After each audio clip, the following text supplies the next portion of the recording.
आप सभी को मेरा नमस्कार। आज इस वीडियो के अंत तक आपके कुछ भ्रम और टूट जाएंगे और वीडियो कुछ लोगों को क्रोधित और कुछ लोगों को भावुक कर सकती है। वीडियो के अंत में मैं आपसे 2 प्रश्न भी करूंगा और हाँ, वीडियो अंत तक देखना, अन्यथा आप विषय को अधूरा ही जानेंगे। मैं ऑलरेडी अपने सोर्सेज के विषय में अपनी पिछली 2 वीडियोस में बता चुका हूँ, जिनमें प्रमाण सहित बताया गया था कि कर्ण के साथ कभी भी जातिगत भेदभाव हुआ ही नहीं था और द्रौपदी ने कभी भी दुर्योधन को अंधे का पुत्र नहीं कहा था। उन वीडियोस के लिंक डिस्क्रिप्शन में है। इस वीडियो को पूर्णतः समझने के लिए मेरा आपसे अनुरोध है कि आप उन दोनों वीडियोस को देख लीजिए। अब आते हैं आज के विषय पर। Chapter 1 the fake narrative. इस चैप्टर को समझने से पहले आप ये क्लिप देख लें।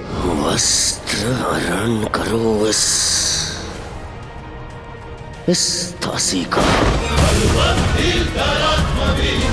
महामंत्री जी कह रहे हैं, ऐसा अनर्थ मत करो, मत करो। कर्ण को ग्लोरीफाई करने के प्रयास में आजकल के ये सीरियल्स आपको झूठ पर झूठ परोसते हैं, पर क्या कर्ण इस ग्लोरिफिकेशन का पात्र है? चैप्टर 2 द ट्रूथ ऑफ कर्ण। कर्ण की वास्तविकता का परिचय आपको द्युत पर्व में मिलेगा। जब द्रौपदी को एक वस्त्र में घसीटते हुए सभा में लाया जाता है तो कौरवों में से एक भाई विकर्ण द्रौपदी का समर्थन करता है। तब यह श्लोक आता है, एत छुत्वा महानाद है सभ्याना अमुदतिष्ठत विकर्णम शंसमानानाम सोबलम च विनिदिताम।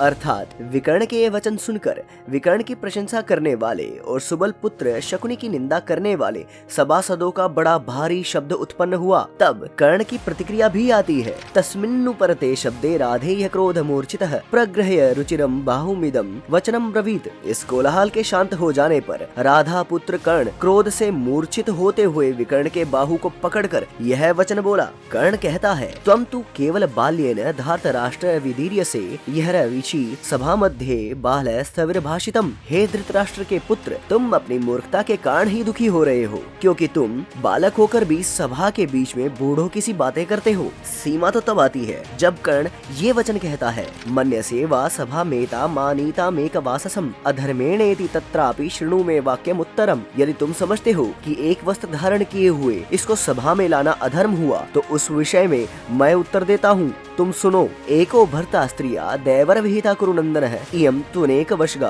बंधनीति विनिश्चिता। हे कुरुनंदन, देवताओं ने स्त्रियों के निमित्त एक ही पति का विधान किया है, पर यह अनेक पतियों के वश में है, अतएव यह निश्चय से वैश्या है। अस्या सभा मानयनम न चित्रमिति में मति एकांबर धरत्वम वाप्यथ वापी थिवस्त्रता। अतः इसको एक वस्त्र में अथवा नंगी होने पर भी सभा में लाया जाना कोई बहुत आश्चर्य की बात नहीं है, ऐसा मेरा विचार है। अब तक आपको लगा होगा कि ये तो बस कर्ण का ओपिनियन मात्र था, पर अगला श्लोक आपका यह भ्रम भी तोड़ देगा। कर्ण कहता है, दुःशासन सुबलो अयम विकर्ण प्राज्ञवादिकः पांडवानां च वासांसी द्रौपद्याश्चापि उपाहर। हे दुःशासन, पंडितों के समान बात करने वाला यह विकर्ण मूर्ख है, अतएव तुम पांडवों और द्रौपदी के वस्त्र उतार लो। तो जो व्यक्ति भरी सभा में एक स्त्री को नग्न करने की चेष्टा करे, क्या वो आपके सम्मान का पात्र हो सकता है? पर चलिए इसी द्युत पर्व से अब आपको द्रौपदी का अचंबित करने वाला प्रकरण बताता हूँ।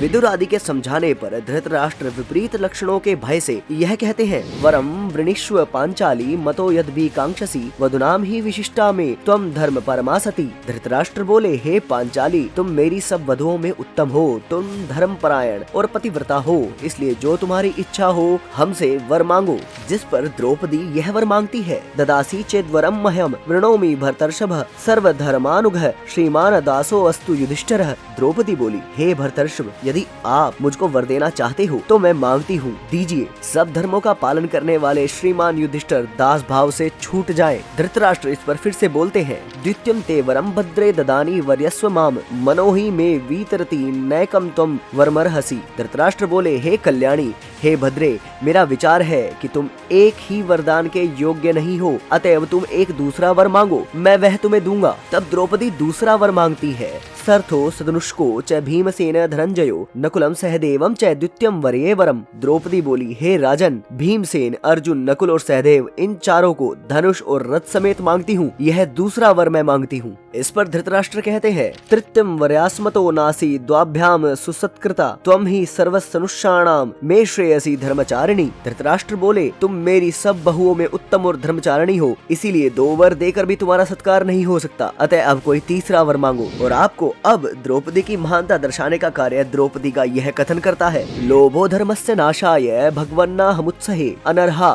वरमादातुम तृतीयम राजसतम। द्रौपदी बोली, हे भगवान, लोभ धर्म के नाश का मूल है। मैं अब तीसरा वर मांगना नहीं चाहती। हे राजसतम, मैं तृतीय वर मांगने के अयोग्य हूँ। जरा सोचिए कि जिस स्त्री को कुछ क्षण पहले भरी सभा में नग्न किया जा रहा था, वह चाहती तो कर्ण या दुशासन की मृत्यु वर में मांग सकती थी, पर उसने उस समय भी लोभी ना होकर वरदान मांगने से ही मना कर दिया। तो मैं अब आपसे 2 प्रश्न पूछता हूँ। पहला, क्यों ये सीरियल्स कर्ण को ग्लोरीफाई करने के चक्कर में झूठ बोलते हैं? और दूसरा, आपके आदर का पात्र कौन होना चाहिए, कर्ण या द्रौपदी? विचार कीजिए और कमेंट्स में अपना उत्तर दीजिए। और हाँ, चिंता ना करें, क्योंकि सत्यमेव जयते। जय श्री हरि।